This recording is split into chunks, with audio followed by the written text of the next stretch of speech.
much of an ideological sort of... well, there is, and I hate that word, but... Well, again, there is... that word that you don't agree there with is that. a difference that's pretty profound. It's that is deep. to the finality of the prophethood. We agree with that. Also, but I think their understanding of God, I mean, I think that the Jewish understanding of God, technically they believe in one God, but I think if you go into their text, there's a lot of anthropomorphism that Muslims would reject.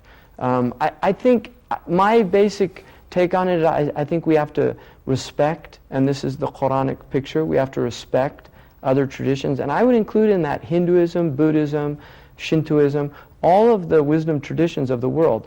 There's benefit in that. The Quran has a beautiful verse in which it says, what benefits people remains in the earth. Yes. And I think that the fact that those religions have remained in the earth is because there's benefit in them. If there wasn't benefit being derived, they wouldn't be here. Yeah. Are they the total truth? Do any one of them have the total truth? No. I don't believe that. I think Islam is the total truth, and that's why I'm committed to the Islamic tradition. And I would like to be able to offer, to present to other people of other traditions the possibility of even examining the proposition that there's no God but Allah and that Muhammad is the messenger of God. Just to examine the proposition as a possibility. But on the other hand, I recognize that it is a wisdom of God that there are various peoples on the planet, and they need to be honored and have their dignity, and we should respect them. And Muslims are told to defend other faiths. That we're told to defend the Jews from persecution, defend the Christians from persecution, not persecute them, to actually defend them. Especially the relationship now with the Jews is become so strained because of the political of question. Palestine. But as we reflect, look back in history, the relationship, I mean, at least the Jews were...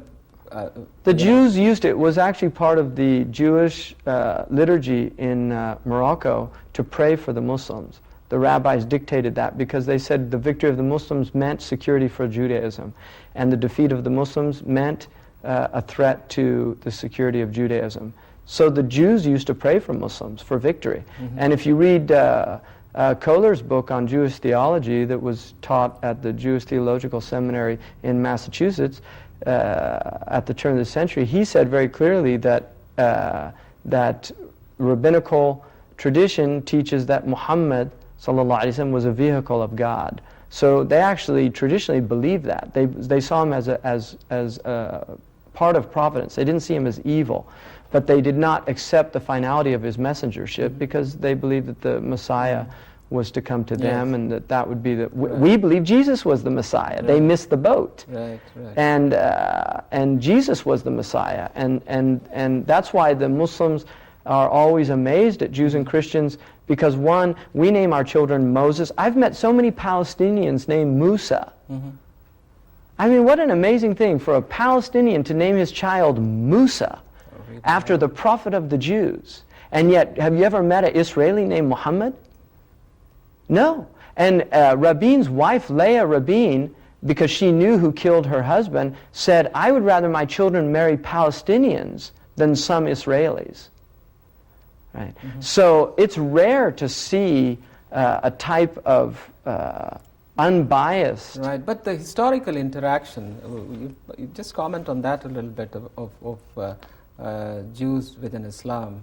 How do you see it, or what is your reading on that? Well, if you look historically, there are some black periods, but I think in relation to the overall tradition, the Muslim record of the treatment of Jews is extraordinary.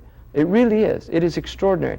The few black periods that existed were always condemned by scholars. The brave scholars like Sidi Ahmed Zarruq from Morocco, when the Watasid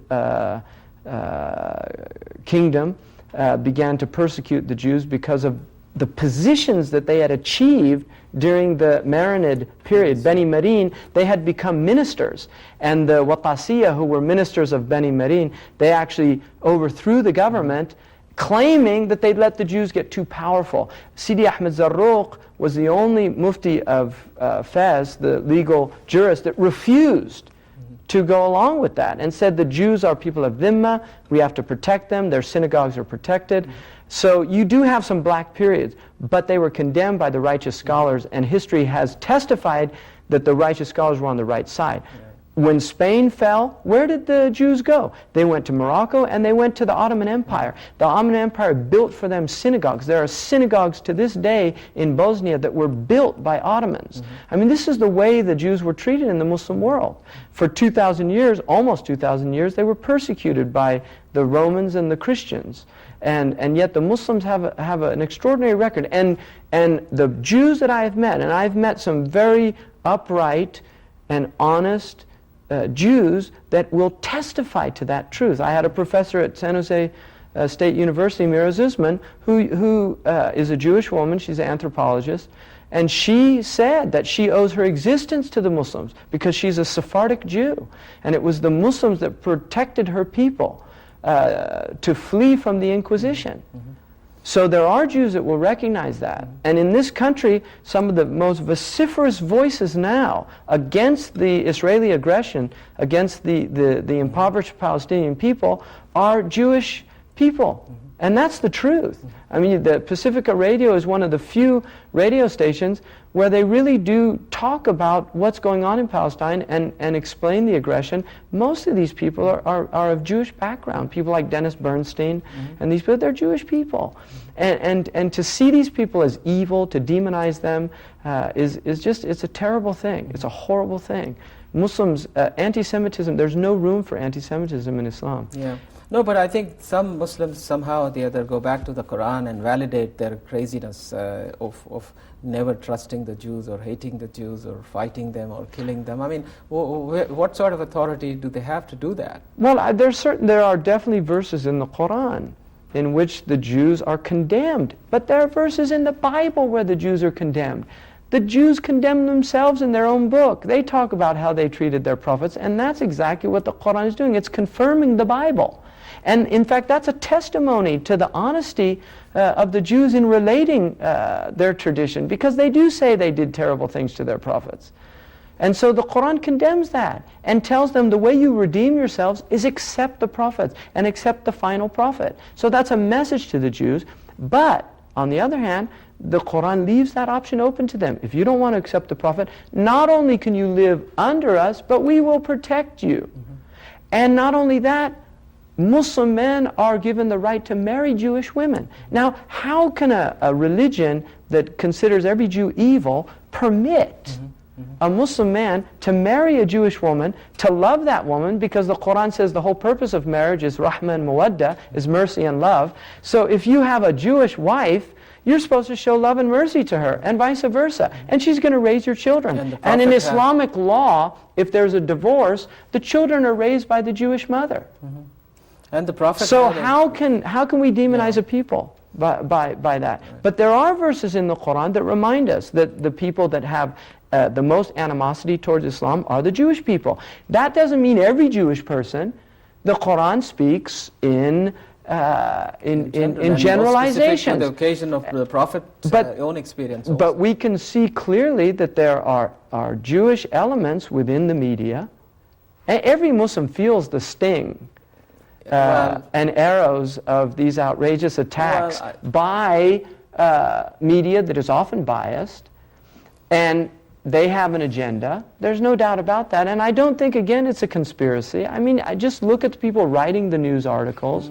But on the other hand, you also have Haaretz, which is a Jewish newspaper. Haaretz in Israel condemned the F-16 bombings in editorials. Condemned the Israeli government for using F-16s. So I think within the Jewish community... Within the Quran, though, there is also mention in an honorable way of people of the book. People of the book, there's a verse in the Quran that says if you trust them with... there are people amongst the people of the book, if you entrust them with a little bit of wealth, you have to keep on them to make sure you get it back. But there's others, if you give them a whole bunch of wealth, they'll be trustworthy with it, which indicate they're human beings. Yeah. There's good people and bad people. Well, on that note, thank you. We had a roundabout around the Muslim world and world of ideas, and hopefully we'll come back and talk to you Thank again. you for having me.